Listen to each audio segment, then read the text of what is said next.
Okay, we will start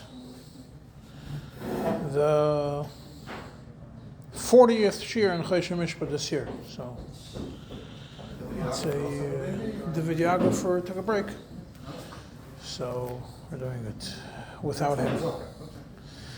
Yeah. We're going to do Sif Zayin today, mainly, because Sif Zayin discusses, I was planning on doing Sif Ches also, but Sif Zayin is longer than I expected, in the Nekudas that are relevant. And I know people are further ahead than me, but hopefully we'll get whatever is relevant throughout until we finish the Zman.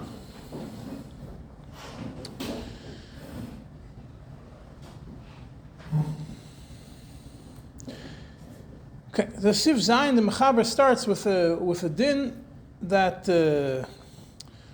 if the money of the shutfis or the schayra maybe was nignav, was stolen, or nenas, was oinus, was gneva, then you don't divide based on percentages of the shutfis 50-50 like we discussed before, but we go based on the amount each one put in.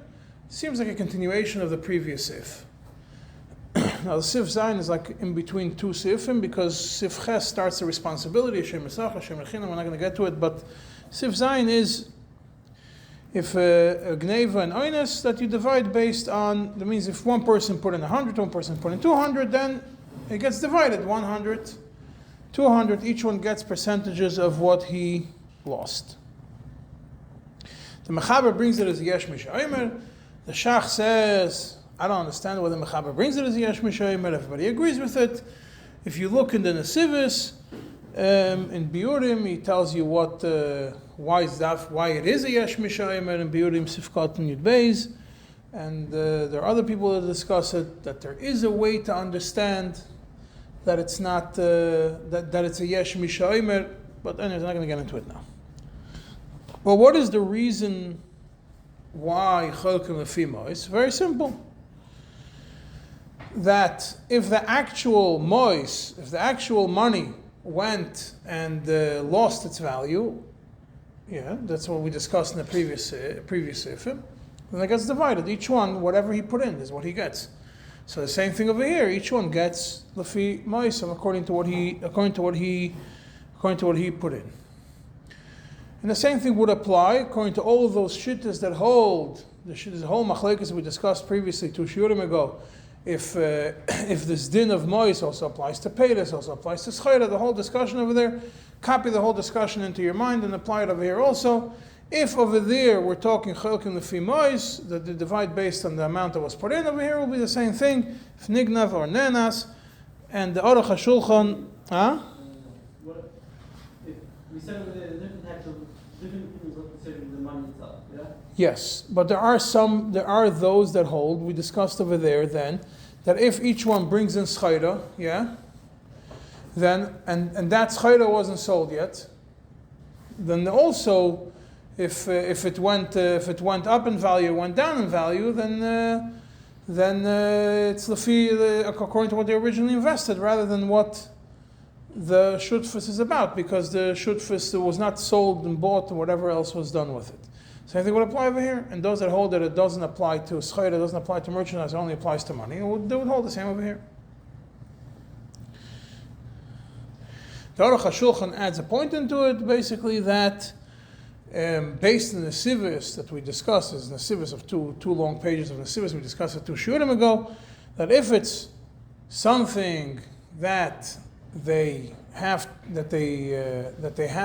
into the shutfus that does not have a din chalukah, you cannot split it, then the hefsed, the loss for the gneva and the oinus, is not lefi ma'is, not according to how much each one put in, according to the percentages of investment, but rather 50-50, like the same as there. That's how the Aruch HaShulchan and Sifkat Yud Zayin is medayik from that Nesivis. That is essentially what the Mechaber says. And then comes the Ramah, and this is pretty much the main part of what we want to discuss today in the Shir. And that is about other kinds of investments. And when somebody invests and doesn't put what he's supposed to, or he gets profits without putting in actual keren, etc., etc., and that is what the Ramah brings. Ramah brings two different dinim over here. The first din is as follows. Reuven is owed money.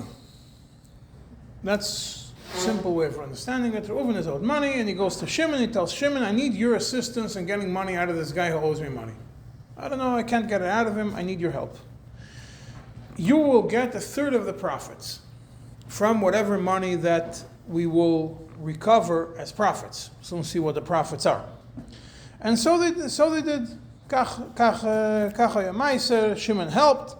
He had his ways of getting money out of the guy who owes the money and those profits, and he's entitled to a third.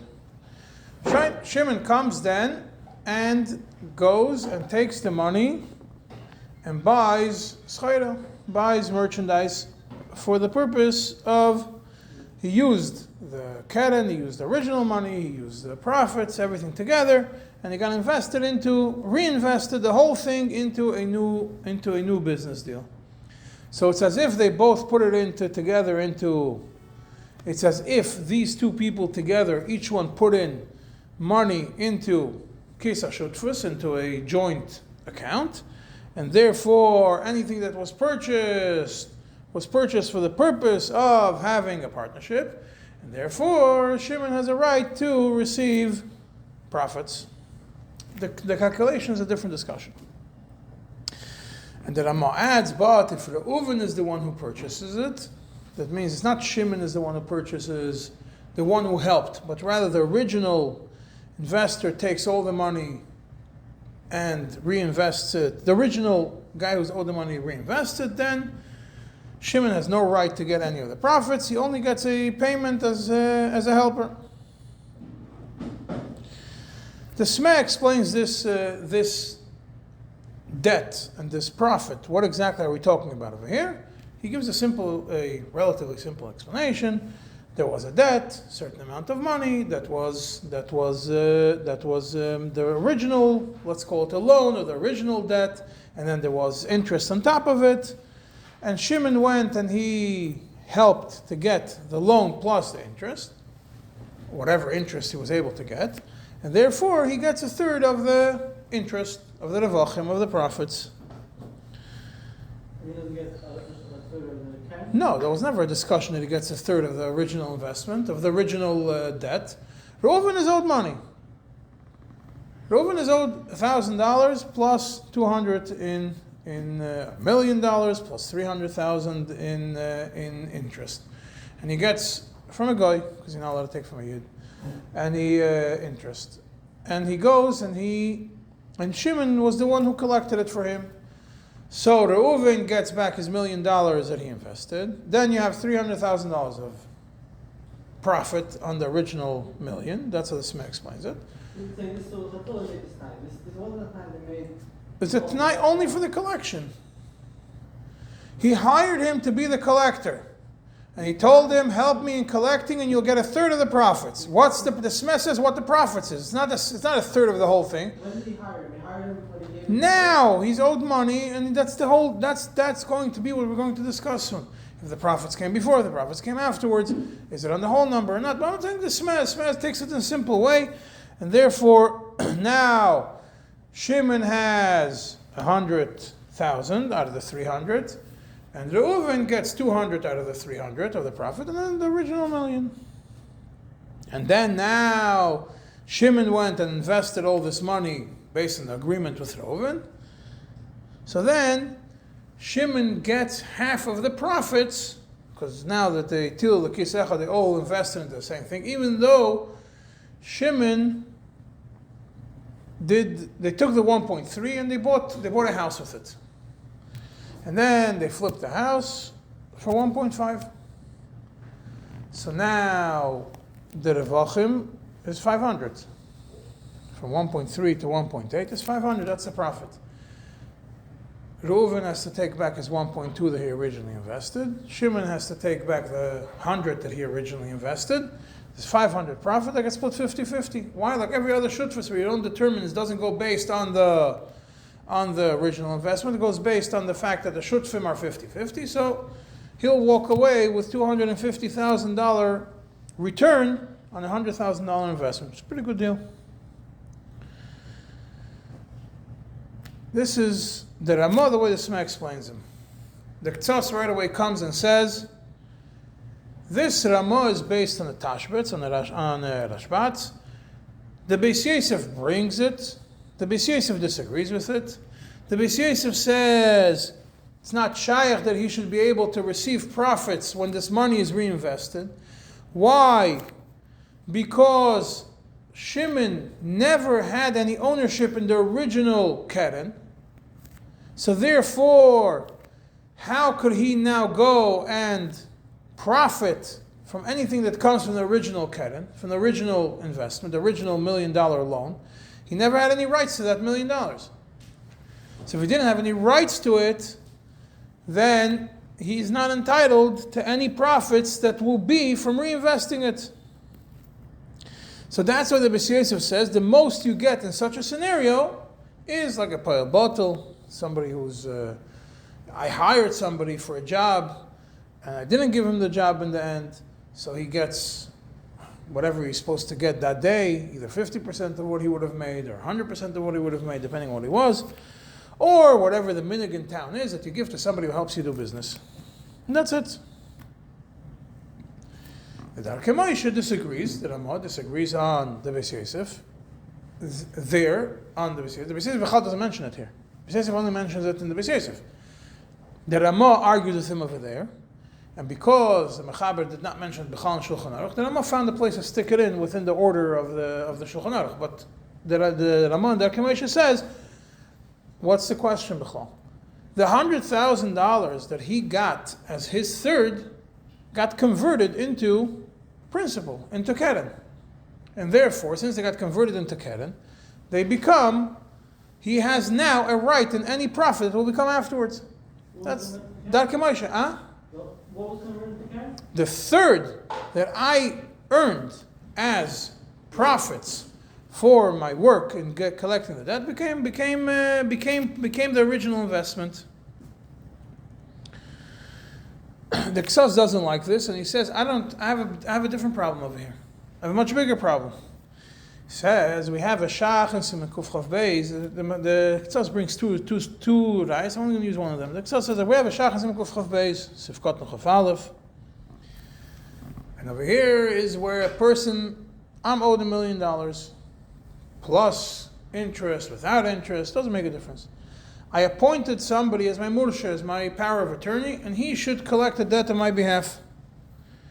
And I told him he's getting a third of all the money that comes in. Not a third of the profits, a third of whatever he collects. If he collects 1.2, he's going to get 400,000. If he collects only 900,000, he'll get 300. Whatever it is, he gets a third. I pretty much gave up on the loan, and I hired this mursha, collection agency. Collection agencies usually get 20 to 30 cents. If I hire a collection agency, usually they buy the debt from you for 10 cents on the dollar, and then they go and they collect 20 cents on the dollar. So that's they make the difference in profit. So I didn't do that. I didn't sell the debt. I hired a collection agency and told them, you got 33% of whatever you make. Yeah, that's, and the Ktsas over there says, that obligation means zero. Absolutely nothing. The Mursha doesn't get anything. Why? He's acting for himself, his own tax. No, the Shach says that if somebody says such a thing to a Mursha, you would think that he should get a third, right? That's what we just said now. Shach says no. Why? This chayv, the money that's going to come from this collection, by this case of the Mursha, is something which doesn't exist. It's going to exist. So how do I become owners in something which didn't become a reality yet? The Ktsas says based on that, same would apply over here. So when I hire somebody to help me collect the debt and I promise him a third of the profits are davar shalei b'laylam. It's not here. If it's a davar shalei b'laylam, I can't give it to you, I can't be makna to you, you can't be koine it. If I can't be makna, you can't be koine. You have no rights in it. Diburim ba'alma. Nothing more than a conversation. So, yeah, that's what it looks like.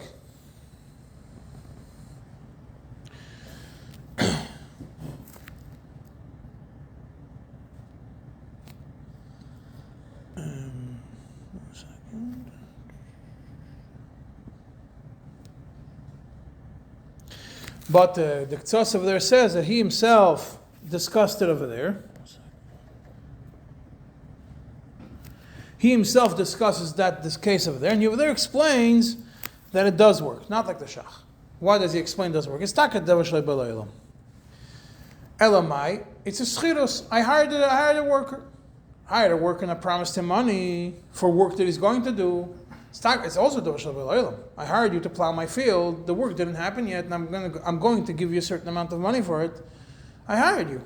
So you have no kinyan in anything that comes afterwards. But I have an obligation to pay you for what I committed myself to. I hired you to do a job. And schirus doesn't need a kinyan. Schirus is enough v'dibur. If I hire somebody, I don't have to sign a contract with him. Does the Shach agree that the kinyan would work? The Ktsas explains that what the Shach says, davar shlei b'leilam, is not, in that case, is not enough of a reason that you shouldn't get the money you were promised. Because the Ktsas says, it's taka davar shlei b'leilam, but I hired somebody. If I hired somebody, I'm obligated to pay him what I hired him. So there's no kinyan. There's no kinyan in the actual guf of the debt. But there is a schirus obligation of me as a hiring employer to pay my employees. And for that, I don't need a kinyan. It's enough b'dibur. There's chayvus happens b'dibur, even in davar shlei b'leilam. So the Murshe, who went and collected the debt, he doesn't have a kinyan, a schus in the debt that he collected. He doesn't own a third of what he collected. He collected $1 million.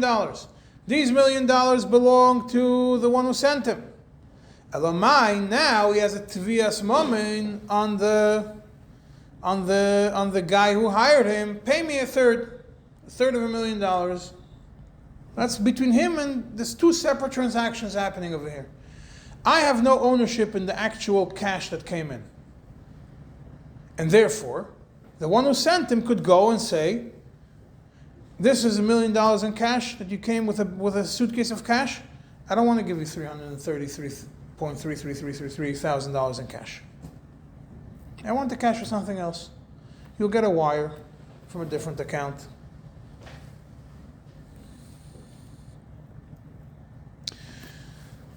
Over there, he's not zoiche in the actual guf of the chayv. The Ktsas says over here is the same thing also.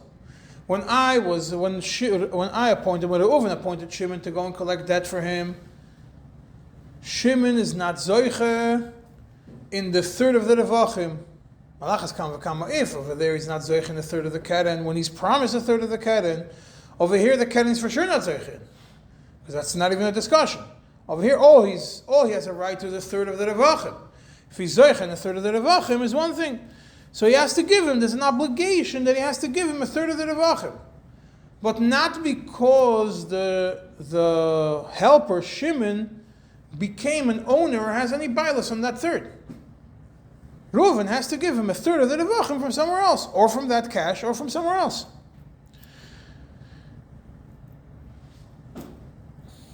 And therefore, the Ktsas Paskins, Allah like B'S Yosef, not like the Ramo.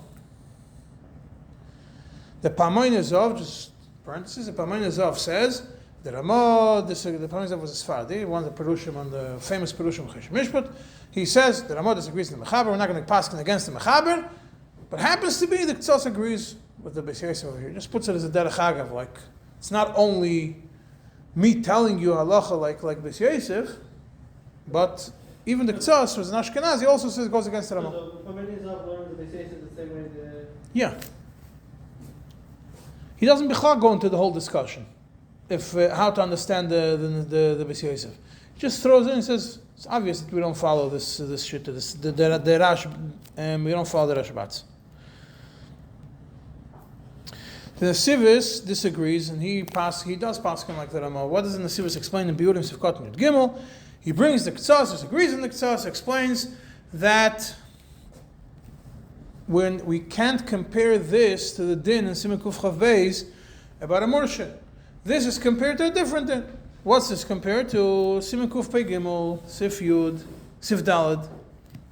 Reuven tells Shimon, go and purchase Schayra for me.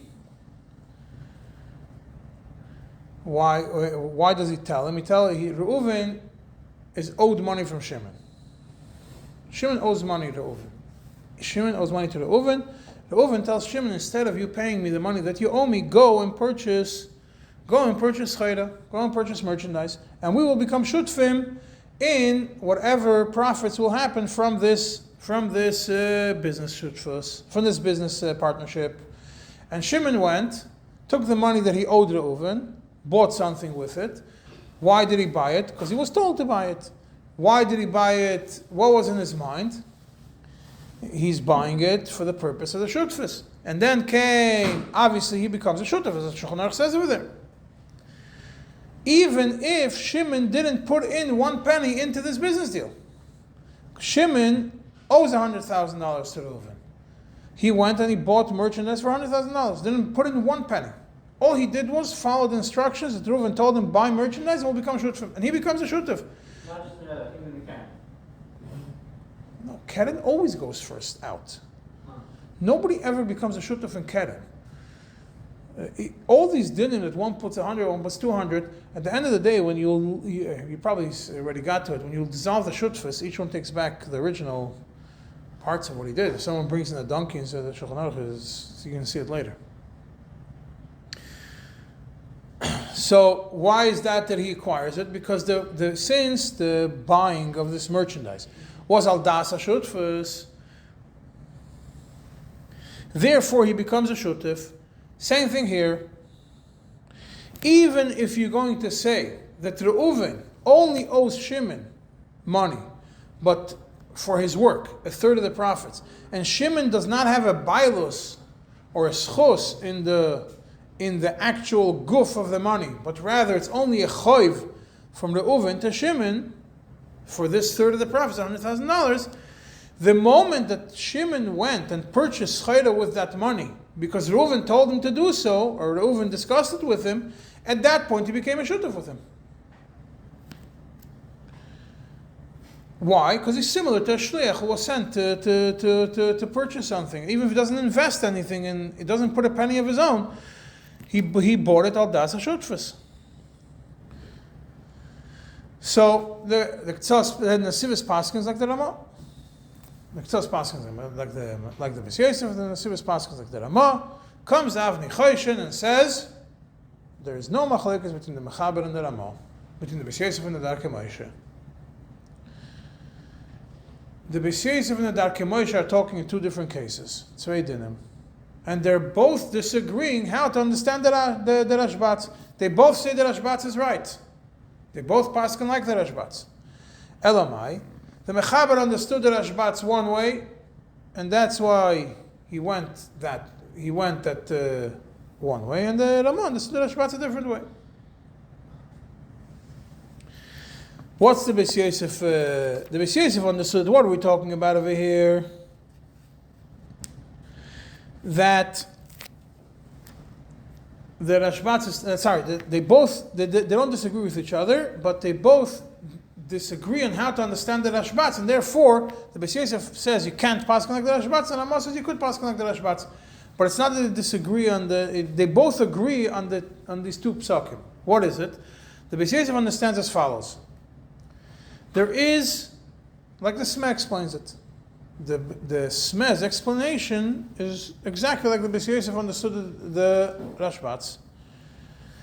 There is Keren, there is an original investment, then there is Ribus. That means there's an additional profit that's going to come as a result of the collection. And therefore, the Beis Yosef says, since there's a keren over here, and the worker has no schus in the keren, the third of the revachim is only like a pile. And therefore, he could pay him from whatever he owes him from his house. He doesn't have to pay him these specific monies. And that's what he says. He disagrees with him. He says when he says that he has no right, it means that you have to pay him from your own cash. You don't have to pay him from this actual money. And the Shimon has no schus, no bailus in the actual money that he collected. Why? Because he never had a bailus in the keren. And therefore, if that whole money went and was reinvested, Shimon has no rights to that money either.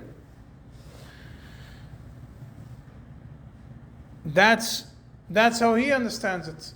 And the Rama understands it. No. If not for the collection, there would be no profits. And until Shimon entered this picture, Reuven also didn't have any profits. That means that Reuven had nothing. Reuven brought in Shimon into the story and told him, we have to do this collection of whatever it is. And then after Shimon was hired to do the job as the collector, then Revachim were generated. And why were they generated? Because Shimon got involved in working in the collections. Now Revachim were generated. Therefore, in such a scenario, because Shimon assisted Reuven, and the Revachim would not have come without Shimon, therefore, this money that got collected afterwards became a shutuf in it. Why? Because the shutfas began. Then came Revachim after the shutfas began. Revachim after the shutfas began, your owner, you have a bailus and whatever. Revachim came after the shutfas began. After shutfas began, regardless of whether you put in the penny from your pocket or not. What's the lashon he uses? He says one person invested his assets, and one person invested beraglov with his feet. It means what in America we call sweat equity. He worked for it. And therefore he becomes an owner of a third of that money, because that was the agreement, that he's going to put in sweat equity, and he's going to get a third. And therefore, any schayra which is purchased afterwards and generates revachim also goes into the same category, because since I own the original third because of my work, I also own a third of whatever is generated because of the money I put in originally. But I am an owner. The way he understands the Rama is that you are our owner. It's not like the Ktsas wanted to understand it. And it's because you have bailus. You have actual bailus of the money. The Siva says you don't have to go into the whole bailus things. The Siva says Medin Shluchas. This one says no, it's not Medin Shluchas, it's Medin bailus, it's actual bailus over here. So that's how he looks at it. So we have the Ktsas who says, I don't understand it, the Ramah, Paskas against the Ramah, we have the most is that it's a debt from outside. You have the Sivas that says it's in Shluchas.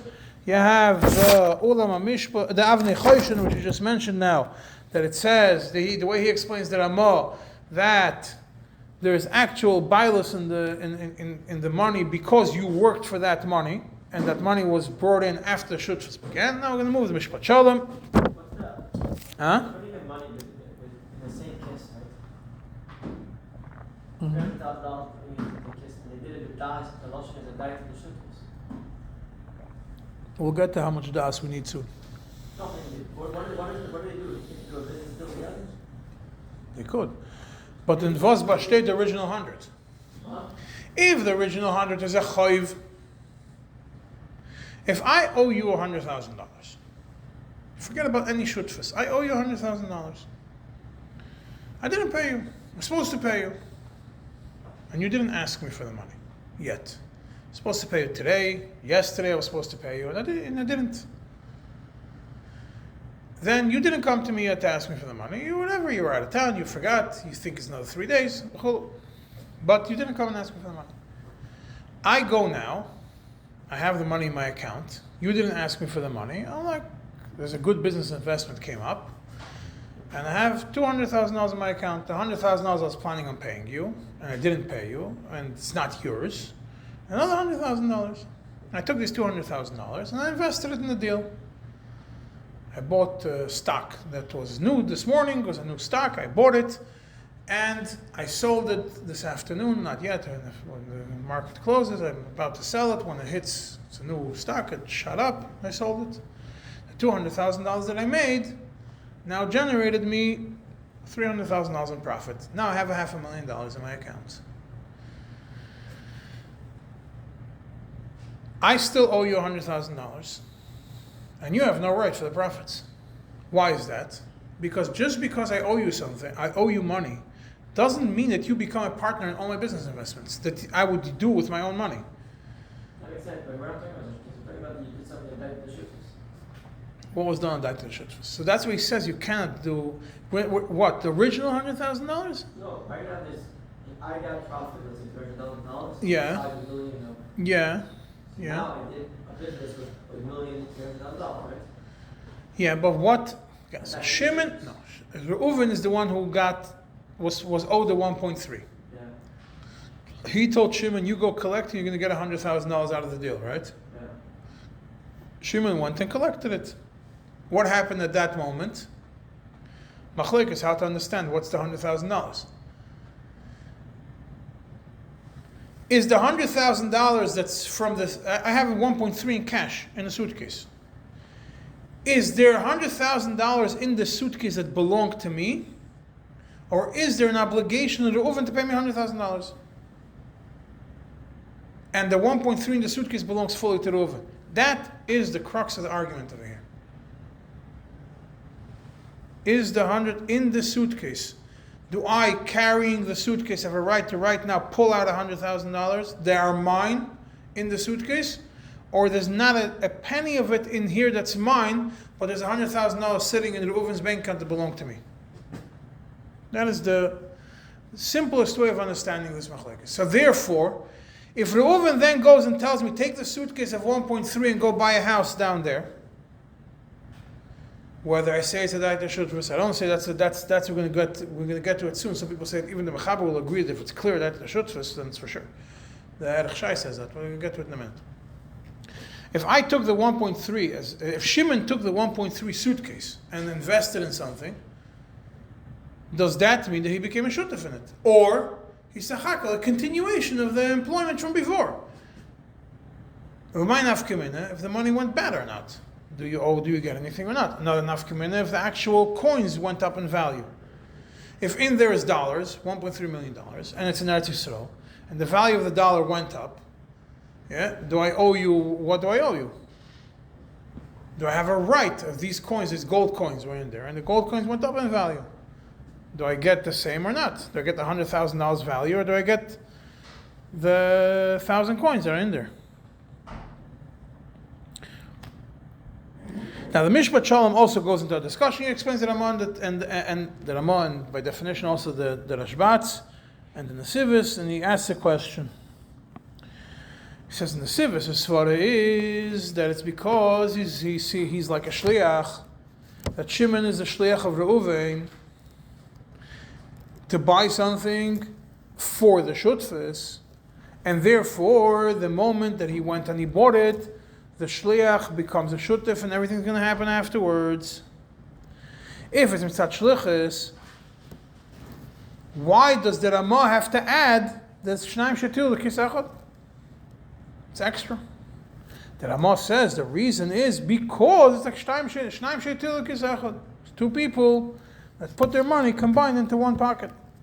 It has nothing to do with it. It's not two people putting in money. If it's Medin Shlichus, I don't have to put in anything. The Shliach doesn't have to put in anything. Like we discussed before. So the fact that the Ramah says Medin Shnaim Shlichus Echad must be that it's not Medin Shlichus. So therefore he says that Ramah is talking about a specific scenario like this.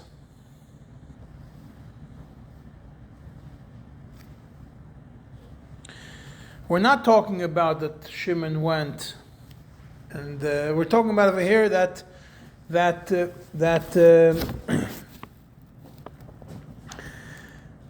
that the money was invested, right? The money was taken and reinvested. But it was not, he flips it over here. Reuven went and reinvested the money. And Shimon is the one that, right? And Shimon is the one who has 100,000. And Shimon didn't tell him, I want you to reinvest it for the shutfus. Reuven didn't ask him anything. Reuven went, took the full suitcase and took the money and invested it. Then, obviously that the other person is not zoich anything because he's not a shliach,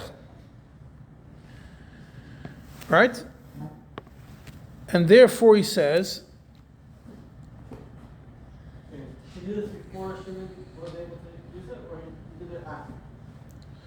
He never paid Shimon. He never paid Shimon. He went and he invested the money himself.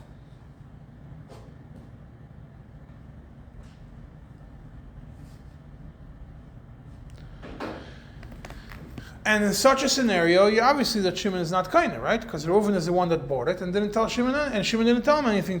Take my money with it, and that's what the Ramah paskins. Even the Ramah himself paskins. For sure, the Yosef will agree that you're not a shutuf in such a case. Elamai. So when are you a shutuf according to the Ramah, not according to the Beis Yosef? When they both bought the schayra together, not that one is a shliach or the other one's a shliach, or one told him or one didn't tell him. It's very, very simple. One person, they both went together. And that's why, at that moment, they both went together. And at that moment, because they both agreed to purchase it together, two things happened. First of all, Shimon became an owner, became a shutuf, because he was there. Second of all, Reuven is now potter from paying the $100,000 to Shimon, because they're all together. And therefore, they both went together to buy it. That's why the Ramah says Shnaim Sheitil. It's not Medin Shluchas. It has to be in such a scenario. They both went together. That's how the Mishpat Shalom explains it. Why is he niftar from 100? Why is Reuven niftar from paying 100? He still doesn't. Doesn't know anything. Now it's in the shutfus. Why should he have to pay him anything? He pays him a shlish of the ribis. He has to pay him a shlish of the ribis. Yeah, but so now there's 1.3 in a suitcase, and Reuven and Shimon together went and took us $1.3 million in a suitcase and put it into an investment. Right, they're going to have the money right. They're going to split the rev now. Later, not now. Later, they're going to split the revach equally, yeah? But the Karen is still going to... Yeah, the Karen is the Karen. But he's potter from paying him his work. His payment for his work that he was originally paying him. That's why Shnaim Sheitil Kisach. By the end, it's not him, it's the Shutfus is paying it. He doesn't have to pay him a Beisai. Reuven is done. I understand. He's not done. He's still paying that. He doesn't have to pay him anything.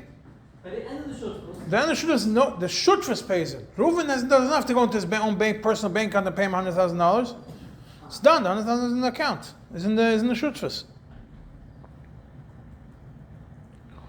That is that's why the Mishpat Shalom says you can't say it's within Shluchas.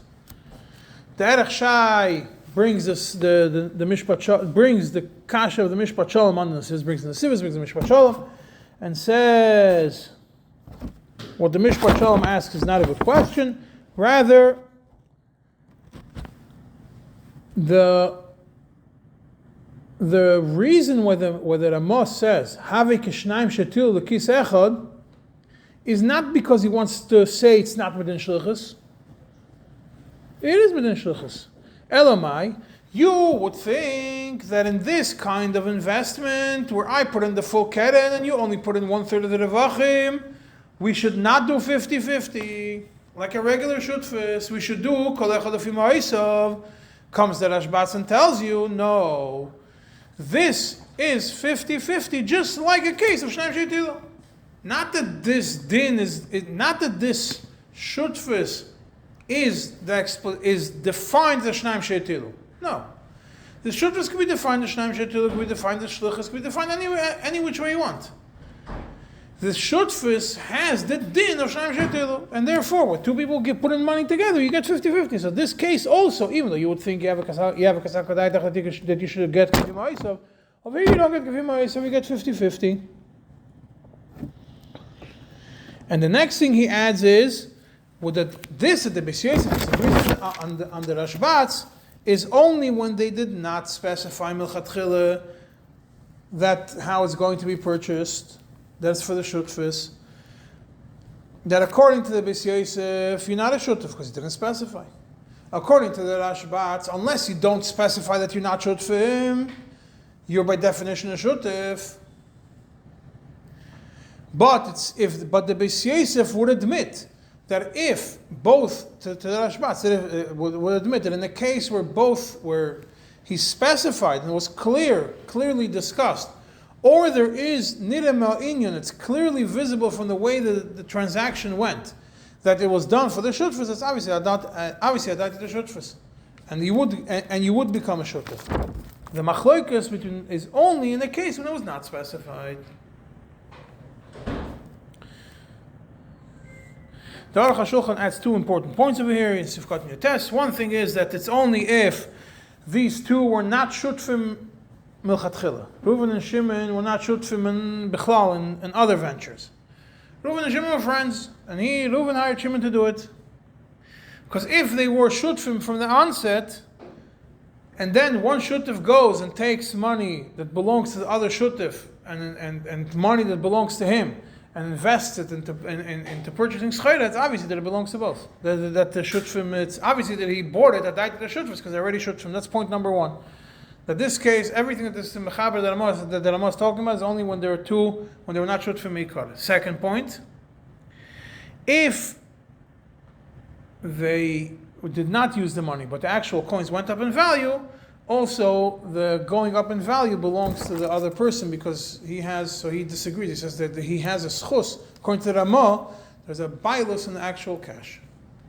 That ends the first din of the Rama. Comes the second din of the Rama, which is about a shutf that did not pay what he was supposed to pay for the investment. What was it? Reuven and Shimon decided to become shutfim, and they're going to lend money to a guy. The guy needs a loan of $200,000. Reuven goes to Shimon, tells Shimon, I'm going to put in 100, you put in 100, we're lending it to him. The money, it's going to be a nice investment because he's going to pay a certain amount of money in interest, and Reuven goes and gave the $100,000 to the guy. The guy says, now, I changed my mind, I don't need 200, I only need 100, 100 is enough. So Reuven goes to Shimon and tells Shimon, hey, you were my shutef, right? Originally the guy needed 200, I wanted 100 and 100. Now that the guy only wants 100, give me back 50. And you become a shutef. And Shimon pushed him off. I don't have money today, I don't have money tomorrow. And he dropped that. Huh? He wanted more, the guy said he wanted more or less. No, the guy said, I'm fine with 100. The 100 he got from Reuven, I don't need the extra 100, another 100. I changed my mind and my loan is only 100. So Reuven goes to Shimon and says, we were shutfim with this guy, to lend money to this guy. I put in $100,000, thinking that you're going to put in 100. But now that I put in the full 100, the guy only needs 100. Give me 50 from the 100 that I put in, and now the guy is going to, now we become shutfim when the guy pays back his 100. Plus Revachim, you'll get back your 50, I'll get back my 50, and we're partners. And Shimon pushed him off a day, a few days, whatever it is, and then Shimon dropped that. And then he says, but he didn't say I'm not participating. The Yarshim of Shimon have a right to any of the Revachim. But if Shimon himself says, I'm not giving you a penny, then he's out of the shutfus. Why? Because of Shinui. He was Meshana the shutfus, and because of Meshana the shutfus, he got out of it, and Shimon's kids have no rights in any of the Revachim. What's the difference between pushing a guy off? Why does Shimon? We'll get to it soon.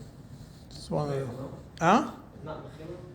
That's the Mishpat Tzedek says within Mechila. The Rama says within Shinu, yeah. What's the difference between pushing off and saying no? The Smen Sefkat Chafav, Sefkat Chav Beis explains the difference between the two. He says pushing him off is I say I don't have today, I don't have tomorrow, but I have still in mind, me Shimon, I have in mind to give you the $50,000. Shimon has in mind to pay the $50,000. He never intended to leave the shutfus, and Reuven never intended to waive Shimon from the shutfus. But when he pushes him off and he tells him, Zaymer Gesund, I'm not paying you the 50, you put in 100 because that what we originally agreed to. Now the guy doesn't want the other 100. I don't have to give you anything. Then that is a shinui. He explains from the way shutfim operate. Why? Because how is a shutfis? A shutfis is that two partners put in what's needed. So now there is a shutfis that you don't put in. You didn't. One side did not put in what's needed when that was what was agreed upon l'chatchila. So you added the shutfis. And the Rama says, go look in Sif Mem Aleph, and you look in Sif Mem Aleph, the Beis Yosef pretty much says the same thing. So now, we'll get to Kesef HaKodshim soon. The Nesivis over here tells you, go look at what I wrote in Sif Mem Aleph. And Sif Mem Aleph over there, the Nesivis and Sifkat and Hey and Biurim says that what it seems like over here is, let's say, and this is the way the Nesivis phrases it, he says, it seems from this, if you did kach v'kach v'kach v'kach. It seems like that's how the Nesivis B'chal understood the Seif. What is it? How does he understand it? We're talking about you went and you bought schayra from a guy. Yeah? And one paid, and one didn't pay. Yeah? So you have, we bought the $100,000 of schayra. I was supposed to put in 50,000. You were supposed to put in 50,000. The second person didn't put in the 50,000. At that point, the 50,000 still owed to the guy. You become your ne'ekar. You become uprooted from the shutfus. And if afterwards you want to join the shutfus later because you see that they generated profits, and you say, "Oh, I have to pay the guy 50,000," you're gone. You're out. Once you're out, you're out. Why? Because when you said that you're not going to pay the half that you committed to, Reuven automatically acquired your half in the shutfus. You both owe together the guy the money. Reuven acquired your half that you're supposed to pay the guy. Reuven either paid or obligated himself to pay. It doesn't make a difference, whichever way it is.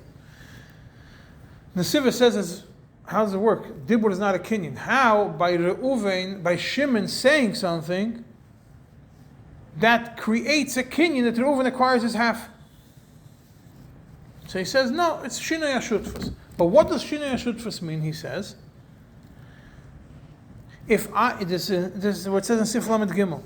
If the Shutuf does a change which creates a hezek in the form of Pseudo Lo Hadarbe, it means you change the Shutfus and your changing creates a damage to the Shutfus, then the one of the Shutfim could throw out the Shutuf, the second Shutuf, from the Shutfus, because he's doing damage. And once you can throw him out, then it's like Chalukas Shutfus. That means it's the end of the Shutfus. He'll get whatever he's owed, and that's it. But he didn't invest anything, so he gets nothing. And therefore, since it's completely like a Chalukas Shutfus, so Shimon. So Reuven is Zoiche in the half of Shimon's obligation, and therefore he will be Zoiche also later. This same idea is also in the Ulam HaMishpat. Just saying it's B'derech Hagav, because I have to go back to the Nesivis, and that the Ulam HaMishpat says that it's also like Chalukas HaShutfus. So to get to the Ulam HaMishpat soon.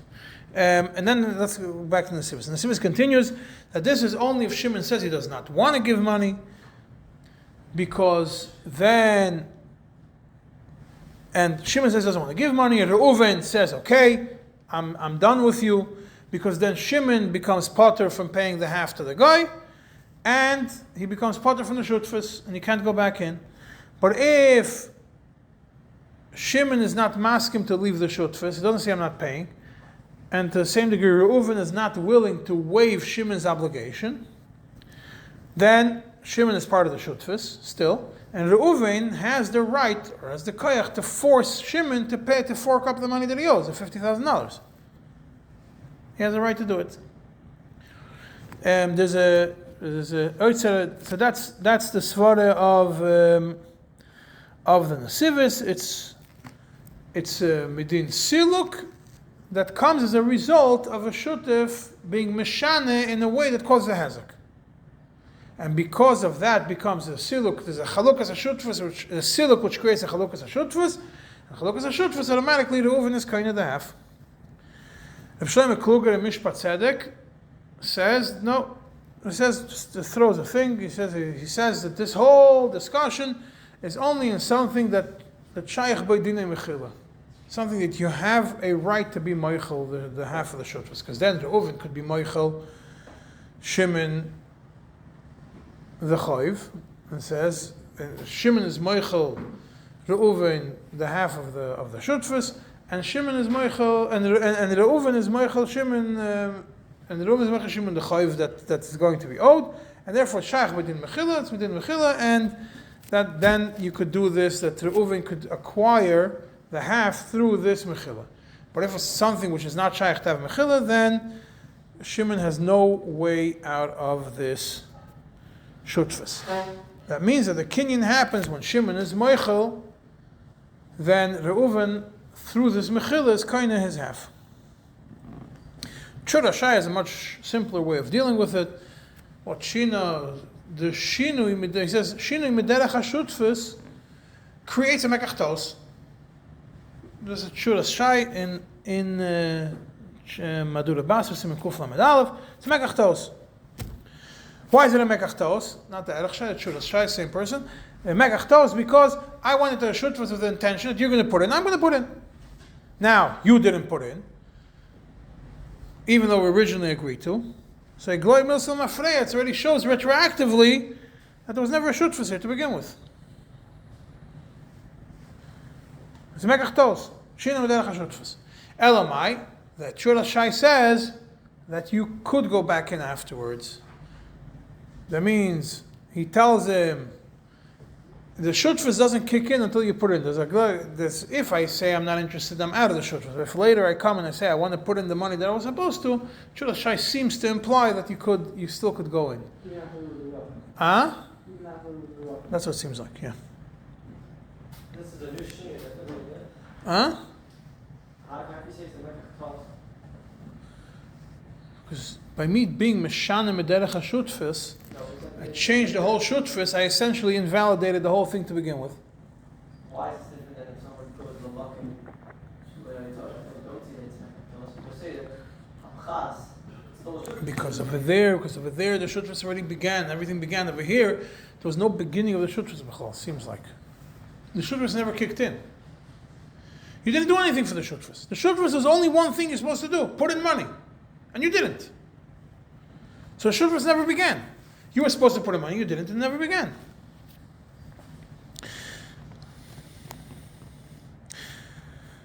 So essentially we'll go through the days. According to the, what's in the, called the nafkamina between the days, according to the Sivas HaMishpat, it looks like that it's only when you owe money when the Shutfim owe money to somebody else for the Schayre or something along those lines, that there's a certain form of a hezek that got created by the Shutf not paying his part, and therefore seems like that according to the Nesivos, if no hefsed was caused, then Reuven cannot acquire Shimon's chelik in the Shutfus.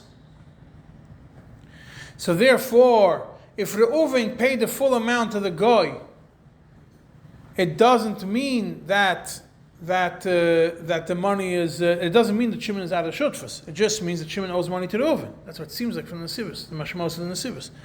But according to the Chura Shai, if Reuven paid everything from his pocket, that's a Mekachtos, and he's out. That's what it looks like. Now the Olam HaMishpat, which I mentioned before. According to Chura Shai, you can go back. According to the Nesivos, you cannot go back, but it's a much harder bar to be able to get thrown out of the Shutfus. The Olam HaMishpat also, as I mentioned, the Olam HaMishpat says it's like Chalukas HaShutfus, which is similar to the Nesivos, and it's also as if you violate the original das of what the Shutfus is supposed to be. Oiver al das hashituf. You changed your oiver on what originally they were supposed to, which is similar to Chura Shai. And he says because of that, you have, if you want, because it's like Chalukas HaShutfus, so you have to have the agreement of Reuven to make Shimon potter from the half that he has to pay, and Reuven then takes over that half. And then Shimon says, I'm not interested in doing it. Reuven says, okay, I'm releasing you from the obligation. Mutalach, mutalach, mutalach. And at that point, Reuven takes over Shimon's chelik, and he becomes, that's when the Chalukas HaShutfas happens. He takes over, he gives him a waiver, takes over his chelik, and he becomes the full owner of the Revachim. But if it's not so, if Reuven didn't let Shimon out of the obligation, then Shimon remains a shutef, and you could force him l'revach or l'hefsid. One more nakud over here. Nesivis, not Nesivis, I mentioned already. One more nakud over here. The kesef, This is according to the Jewish Act. This is Ulam HaMishpat, and it fits the Churas Shai, it fits in the Nesivis to a certain degree also. There's a kesef HaKachim, I want to finish with the kesef HaKachim. One person purchased, which is similar to what we discussed before, because kesef HaKachim just leaves it in a question. One person purchased chayra, and he owes money to the distributor. Purchased $100,000 of merchandise. And Reuven, Shimon comes to him and says, I want to be your shutef. I see you bought $100,000 worth of esrogim, and I want to be your shutef. So Reuven tells him, no problem. I took $100,000 of esrogim on credit. I owe the distributor $100,000. You take, the distributor is not going to come collect from me for another 30 days, 90 days, whatever it is. When the time comes that that I have to sign the zettel, that I owe the money, that I have to sign, or whatever it is, or we have to pay, you have to come with me and sign the paper also. And take upon yourself half of the debt towards this person. Not now, when the time, now I don't have to sign it. I will have to sign it in a week, in 2 weeks, in 3 weeks, whatever it is. So he asks, the discussion is, when do they become shutfim? Do they become shutfim at that moment? L'revach, l'hefsid. Or do they become shutfim l'zman shekavu, on the time when they decided, which is going to be the time when you have to sign the paper? He says, two ways of looking at it. Mitzad echad, you could say, they became shutef right away. Why? Because Reuven already has a tevas hana. What's a tevas hana that he has from the shutfas? He didn't see a penny from Shimon. The tevas hana is that he's sleeping quiet at night. His machshava is calm. That's what Kesef HaKachim says. Machshava is calm because he knows that there is somebody that removed half of the debt that he owes. Mitzad sheni, you made a time when the shutfas begins, and the shutfas didn't begin yet. What's an afkamina? Let's say the schayra wasn't sold, and now you have to pay. And came the time that you have to sign. And the second guy didn't want to sign. Is he achroi on the fseidim also or not? Because it goes back. And the other way, if there was revachim, a lot of revachim, and comes the time and he doesn't want to sign for the obligation to pay, does he become a shutef or not? And he leaves it as tzarechiyah. Kesef HaKachim leaves it as tzarechiyah, and he says, I'm not exactly sure if we start from the time, or if we start the time when it's supposed to kick in, or we start from the mere fact that my mental health is now calm for these 3 months. That's enough of me bringing you into the shutfas. Well, that will conclude for today.